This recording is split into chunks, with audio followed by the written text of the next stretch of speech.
mesmo que corra como boa notícia entre as vítimas dos grandes dirigentes, médios ou pequenos dirigentes, do poder político que está em execução naquele território também.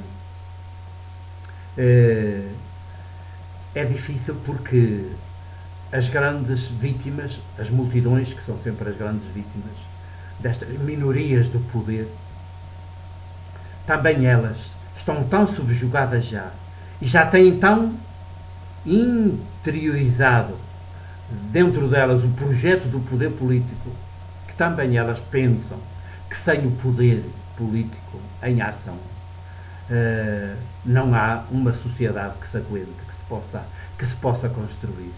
As vítimas já interiorizaram o projeto do seu carrasco, o projeto do poder político do seu carrasco, do seu algoz. Portanto, as vítimas já estão nas mãos, totalmente nas mãos do seu dono, do seu amo, do seu tirano. E nós hoje, no século XXI, estamos tão nas mãos do amo, do tirano, que até vamos de tempos a tempos, como já uma vez numa das conversas sublinhei, vamos de tempos a tempos pôr uma corzinha num ato que dizemos eleitoral, de escolha. E, portanto, temos o privilégio de escolher os nossos amos, os nossos tiranos, os nossos opressores. Está tão interiorizado já nas populações, e já estava no tempo de Jesus, já vinha desde o tempo da Casa Real de David de Salomão, com 1000 anos, as gerações que já não tinham passado, e era um projeto que era depois ensinado, esse projeto de poder político, que era ensinado sempre nas escolas do judaísmo, das escolas do templo e das sinagogas.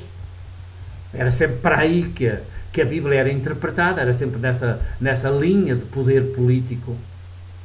Um Messias de poder político que viria consolidar isso na história, finalmente. Era sempre por aí, era o ídolo a conduzir, era a idolatria a formatar as mentes e a sociedade, portanto, as mentes das pessoas, dos povos e toda a sua organização social. Isto estava tão interiorizado nas populações que as populações, embora percebam num primeiro momento este gesto, esta decisão de Jesus de constituir um Israel alternativo com todos os povos, e por isso o número 12, e também homens, como réplica aos 12 patriarcas do passado,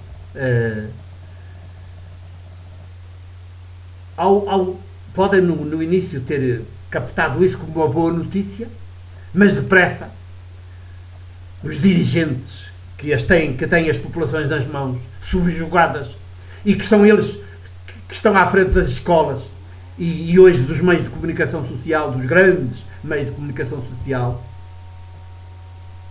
logo vêm com a sua interpretação tremenda e portanto levar as vítimas a ver na boa notícia uma má notícia, talvez a pior para elas.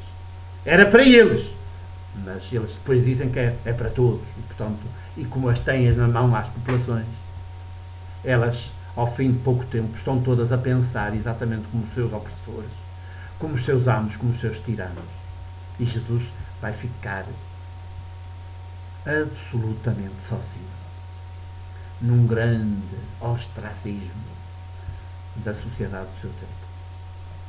Olha, e temos aqui um indicativo curioso em Marcos, curioso e dramático, altamente dramático. Um indicativo é que imediatamente depois do Evangelho de Marcos ter apresentado esta narrativa da constituição do grupo dos 12, sem dizer mais nada, passa logo para o versículo, acabou no versículo 19, e o versículo 20 do mesmo capítulo, não há aqui nada de primeiro, diz assim: tendo Jesus chegado a casa, De novo a multidão acorreu, de tal maneira que nem podiam comer. Quer dizer, a notícia correu e parece que num primeiro instante corre como boa notícia. Soa como boa notícia. Mas veja. E quando os seus familiares ouviram isto, isto é, que Jesus constituiu o grupo dos 12, rejeitou o projeto de poder político de Israel histórico, fundado no projeto de poder político que pretendia ser dominar o mundo, porque estava fundado no ídolo e na idolatria, era toda idolatria, não em Deus Criador de filhos, da estatura de Jesus, da estatura humana de Jesus.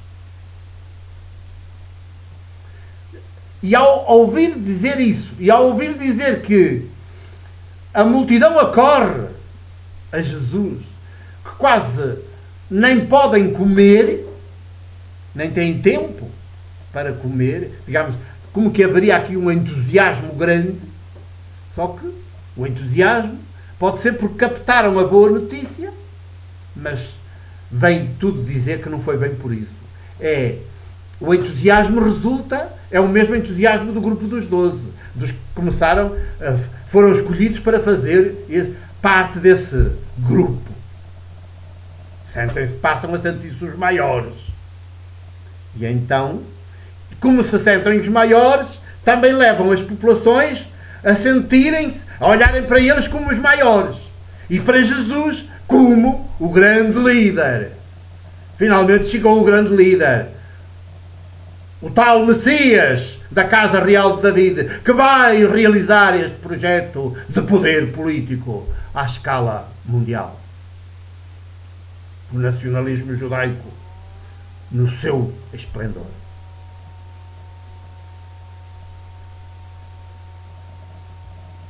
E quando os seus familiares ouviram isto,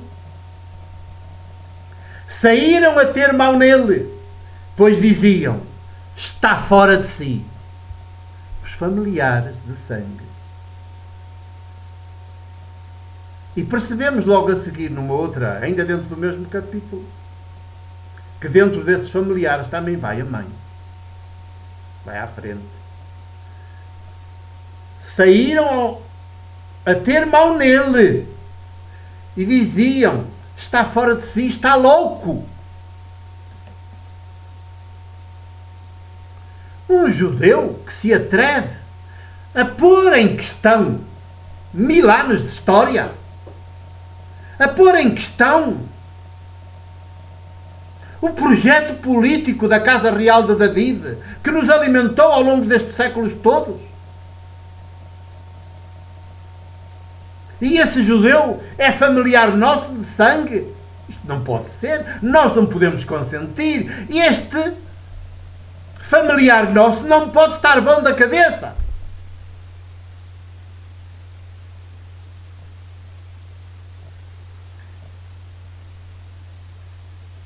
E vão ter mão nele e dizem que está louco. É preciso quase um colete de forças para este homem. Tornou-se altamente perigoso. E é a família que faz isso, a mais próxima. Irmãos e a mãe. Isto é tremendo e dramático. É caso para dizer que pelo menos a família de sangue entendeu.